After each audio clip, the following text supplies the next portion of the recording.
ఈజీగా తొందరగా అయిపోయే కర్రీ అయితే వంకాయ. ఇలా ఉల్లిపాయలు, పచ్చిమిరపకాయలు, టమాటాలు ఇలా కట్ చేసి ఒక ప్యాన్ పెట్టుకుంటున్నాను. 3 స్పూన్ల వరకు ఆయిల్ వేసుకోవాలి. కొద్ది చిట్టపెట్టమని కరివేపాకు కూడా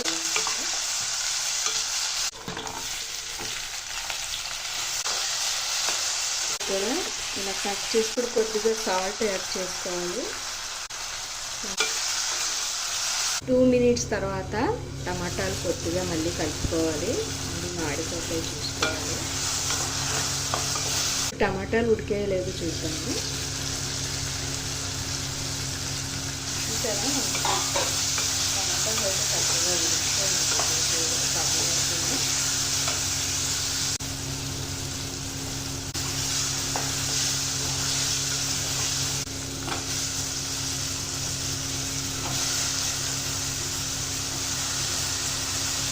వంకాయ కూడా ఉంది.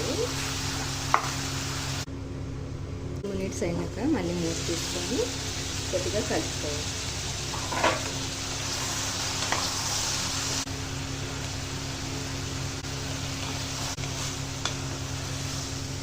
కొద్దిగా వాటర్ వేసుకుంటున్నాను నేను.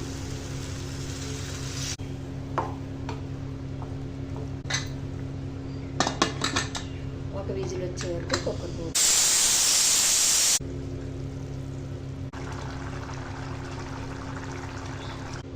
వంకాయ కర్రీ నచ్చలేని వాళ్ళు అంటూ ఎవరు ఉండరు.